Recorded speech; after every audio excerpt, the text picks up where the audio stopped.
Assista esse testemunho comigo, veja só. Aí eu saí de casa, juntei uns amigos, né? Falei, vou alugar uma casa, vou sair de casa. Aí fomos morar junto. E aí não vai dar o que presta, né? Um monte de jovens junto dentro de uma casa, todo mundo usuário de... Então não vai dar nada de bom nesse ambiente. E aí eu comecei a namorar um rapaz, e esse rapaz, ele foi preso no estado de Minas Gerais. E aí eu fui visitá-lo. Uma visita que era para ser uma coisa rápida, eu ia numa semana e voltar na outra, eu fiquei lá 4 meses. Fiquei 4 meses lá. E esses 4 meses que eu fiquei lá, ainda fiquei lá aprontando, né? Então, nessa altura do campeonato, só para poder destacar, eu já não estava só mais sendo uma pessoa usuária. Eu já estava vendendo droga, né? Porque quando eu saí de casa, apesar de eu tinha um estágio, eu estagiava, né? Até os meus 18 anos eu estagiei.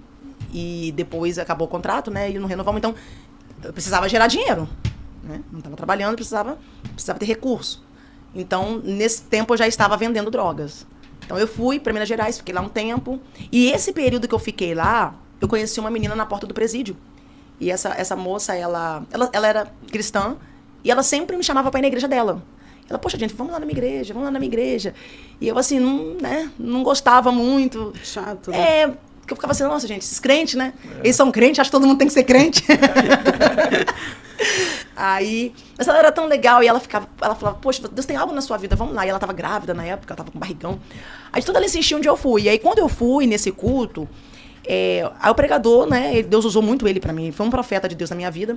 E foi, assim, a minha primeira experiência na igreja. Aí, Deus usou ele muito para mim, falando que Deus tinha uma obra na minha vida, Deus tinha algo para realizar na minha vida. E que eu não era, ele falou, você não é daqui deste lugar, mas você está aqui guardada por Deus. Você só vai voltar quando Deus te autorizar, porque enquanto você está aqui, Deus está dando um grande livramento lá na sua cidade. Ele não me conhecia, não sabia quem eu era. Uhum. E aí eu falei, nossa, Deus, nossa, aí aquela cabeça, a gente não entende nada. Aí eu pensava comigo, eu falei, nossa, gente, ele adivinhou tudo, né? Mas já era o Espírito Santo de Deus. Aí ele falou, olha, eu vejo você pregando a palavra. Eu falei, ai, pronto, lá vem esses crentes falando que a gente tem que pregar, que a gente tem que ser crente igual a eles, enfim. Mas aí, em poucos dias depois que eu recebi essa revelação da parte de Deus, que Deus usou esse profeta para falar comigo, a casa onde nós morávamos, entraram lá e mataram um amigo nosso lá dentro, sabe? Foi um negócio assim meio que desesperador. E aí me lembrei, falei, olha... Realmente, né? Deus me deu um grande livramento. Só que nesse meio tempo que eu estava lá em Minas, o meu pai, ele tinha, assim, feito um desafio. Eu não sabia. Meu pai já estava muito triste, né? Meu pai desenvolveu até algumas enfermidades por causa do emocional, né? Uma delas foi a diabetes na época. Meu pai ficou muito mal com a situação, né? E naquela época nós não tínhamos celular, aquela coisa de saber onde tá, se tá vivo, se tá morto. Não tinha zap, não tinha rede social pra gente ficar postando alguma coisa. Não. Então, eles ficavam mesmo, né, na espera de uma ligação minha, que às vezes eu ligava pra minha mãe, eu sempre tive um contato com a minha mãe. E aí meu pai, ele sempre zombou muito a minha mãe. Quando minha mãe ia pra igreja, ele às vezes se arrumando, né, botando aquelas roupas brancas pra ir lá, pra fazer... Né, aquelas coisas dele, enfim. Aí ele sempre zombando a minha mãe, né, falando assim, vai lá, manda um abraço pro pastor e tal. Mas aí um dia ele virou pra minha mãe e falou assim, olha, eu vou lá nessa igreja que você falou que Deus fala. Se Deus falar comigo lá, eu vou ficar lá. E aí eu costumo dizer que Deus, ele não dispensa um desafio, né? Não desafia Deus, não. Eu acho que era tudo que ele queria. Aí meu pai foi. Nisso que meu pai foi, ele, na ministração lá, o pastor pregando. Aí o pastor foi e começou a ministrar a libertação. Aí eu não estava, né? Mas minha mãe conta, algumas pessoas da igreja lá também falam, que ele já veio lá de trás, assim, ele fala que não lembra, né? Ele estava até com uma guia no pescoço que ele usava, e aí ele estava sentado lá atrás, quase no último banco. E aí ele já veio, assim, já manifestado pro altar. Aí chegou lá no altar, ele mesmo tirou, né, a guia, assim, jogou em cima do altar. E ali foi feita uma ação de libertação, expulsaram, né, os demônios que estavam ali na vida do meu pai. E a partir daquele dia meu pai começou a caminhar com a minha mãe. E eu lá em Minas, não tô sabendo de nada. Tô sabendo de nada. Uhum. Aí o que acontece? A igreja começou a fazer uma visita. A igreja resolveu fazer uma visita lá na casa dos meus pais, melhor dizendo. Resolveu fazer uma visita. Dessa visita, eles começaram a fazer tipo uma campanha de jejum e oração para eu voltar, pela minha vida. Aí foi quando as coisas lá em Minas começou a dar, na minha visão, na minha ótica, tá dando errado. Deu ruim. Mas já era Deus Providenciou tudo. mexendo, né? Movimentando o céu para eu retornar para Vitória. Então aí eu retornei. Quando eu retornei para Vitória, já tinha acontecido essa situação lá naquela casa que eu morava, então eu não tinha como ir para lá. Para onde que eu vou? Para casa dos meus pais. Mas quando eu chego em casa agora, meu pai é crente. E aí eu provoco ele já não cai mais na minha provocação. E aí eu já quero discutir com ele só olha pra minha cara e me ignora. E minha mãe, lá, buscando ao Senhor, e aí minha família começou a ser restaurada a partir dali, né? E uma irmã, né, uma missionária, começou a fazer uma campanha de oração lá em casa. E ela, assim, uma mulher muito usada por Deus, sabe?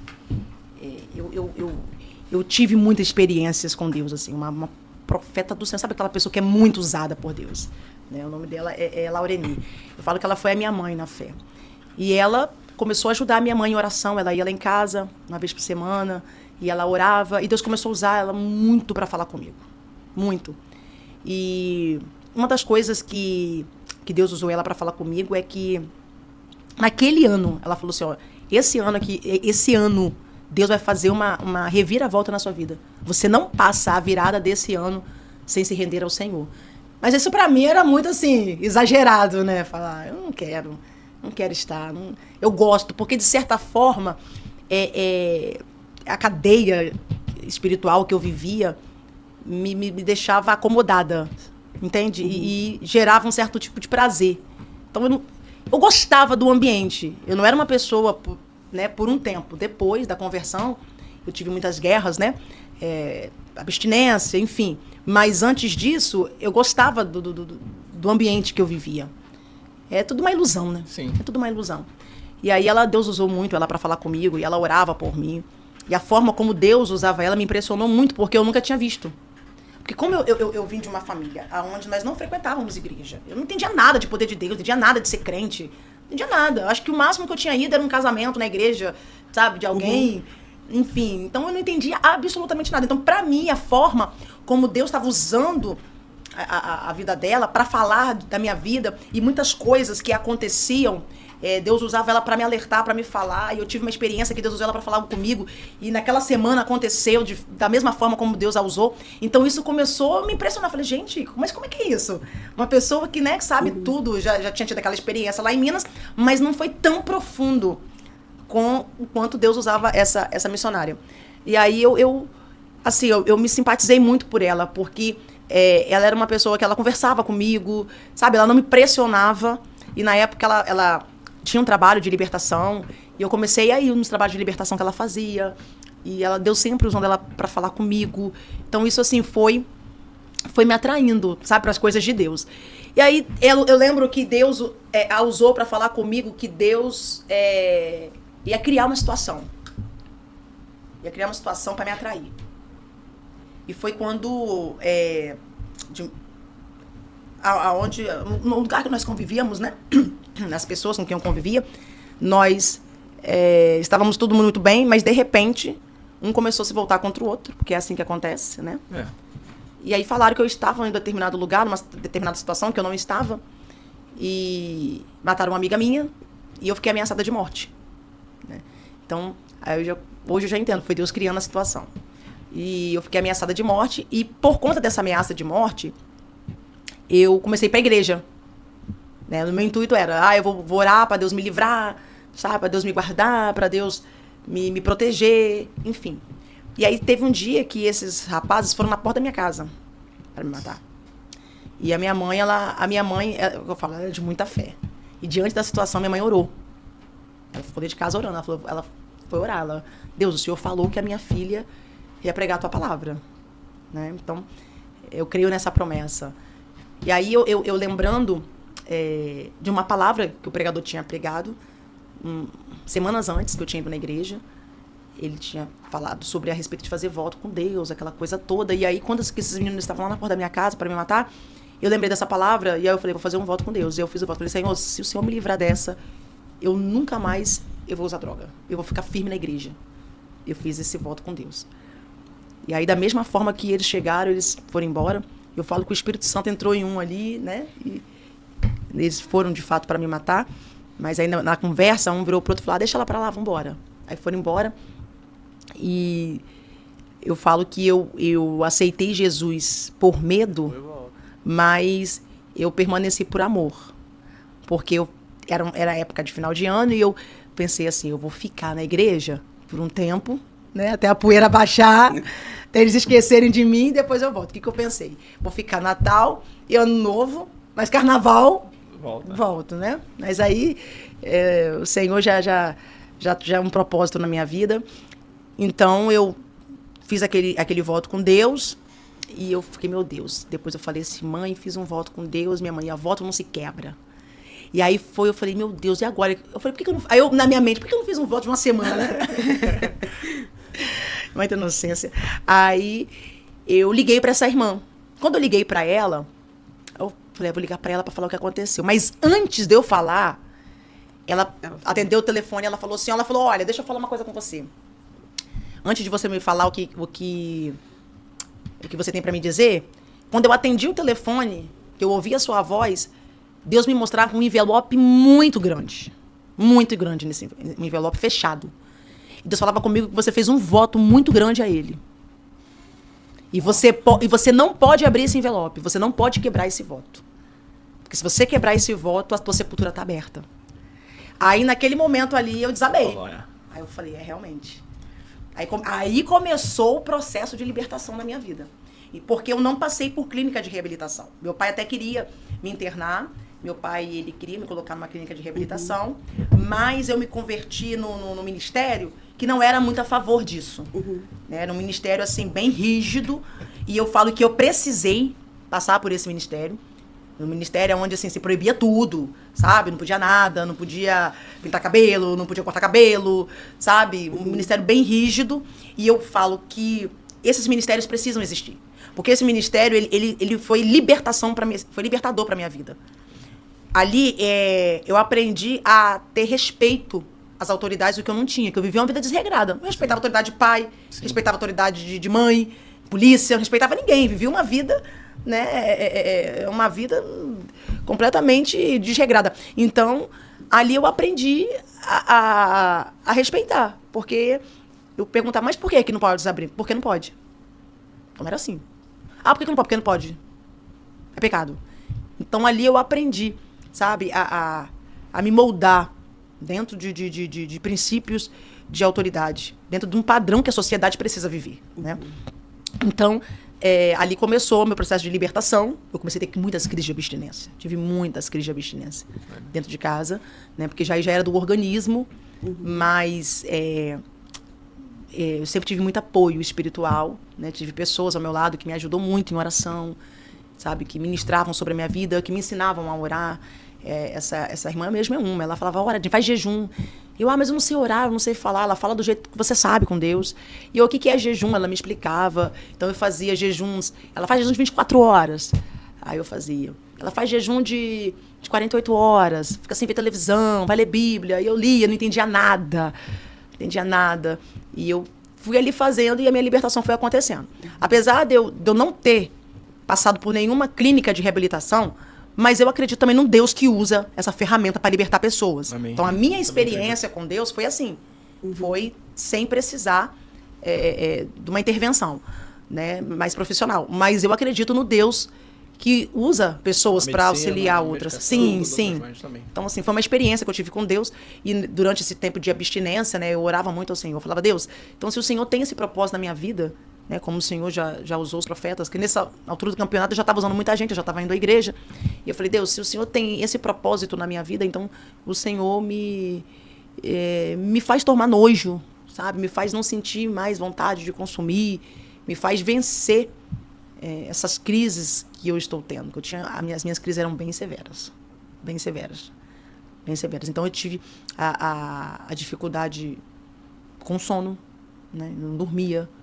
A insônia era constante na minha vida. Então, até o tempo de eu me desintoxicar, eu passei por muitas coisas. Muitas coisas. Fiquei muito agressiva, né? Enfim, mas o Senhor libertou, o Senhor fez a obra. Amém. E esse foi mais um testemunho de vida muito forte. E o nome dessa entrevistada é a Jennifer Suave. Eu até fui pesquisar aqui para ver se era esse mesmo nome, né? Se era Suave mesmo, mas é sim. O nome dela é Jennifer Suave e ela é uma das muitas mulheres que nesses últimos tempos têm se levantado pela graça do Senhor, nosso bom Senhor Jesus Cristo, tem se levantado para pregar a palavra do Senhor, né? Tem uma palavra forte, poderosa da parte de Deus e vem se destacando nesses últimos tempos. E aqui ela começa agora a contar o seu testemunho, como vocês viram, é um testemunho muito forte, é uma história assim tremenda e interessante, né? Que o nosso Deus escolheu ela para poder viver esse algo novo do Senhor. E eu acho muito interessante a forma que Deus ele escolhe as pessoas. O Senhor gosta de escolher o improvável. Ele gosta de escolher aquele que ninguém dá valor, aquele que ninguém olha e acha interesse nele. Mas o Senhor ele olha de outro jeito, de outra forma, né? Então só Deus sabe explicar o porquê ele faz isso. Mas temos uma noção de entender que eu creio, na minha visão, que é para que o nome dele venha a ser glorificado. Porque ele é como se ele pegasse a pedra mais sem forma possível que existe. Ele pegar essa pedra e começar a lapidar ela. E começar a montar ela e fazer uma escultura através dela. Eu acredito que é essa forma que Deus faz conosco. E se você tiver o interesse de assistir esse vídeo completo, você vai encontrar aqui no canal do Edgard Martins. Edgard Martins. Sempre vocês perguntam, né? Então eu vou deixar aqui, ó, na descrição do vídeo. Vou deixar aqui na descrição do vídeo. E também aqui debaixo da minha foto vai estar também o nome do canal. Porque eu sempre ponho, mas sempre vem um abençoado e pergunta. Se tá perguntando é por quê? Porque não assistiu o vídeo até o final, né? Aí já não é minha culpa. Mas por isso que eu deixo sempre na descrição do vídeo para ajudar vocês a encontrar e também dar os créditos devido, né, ao o dono do conteúdo. Porque temos que dar o crédito ao dono do conteúdo que fez o trabalho de gravar, de editar, de entrevistar, de chamar o convidado. Então a gente tem que dar os créditos a quem merece o crédito. Tem que dar honra para quem merece honra. E, e estamos pegando esse canal do Edgar de Martins Podcast. Então, vá lá no canal dele, assista. Tem outros também, muitos outros testemunhos, muitos outros homens de Deus, mulheres de Deus, que eu tenho certeza que você vai sair edificado de lá, tá bom? Que Deus abençoe sua vida poderosamente, fique na paz e até o próximo vídeo, irmãos.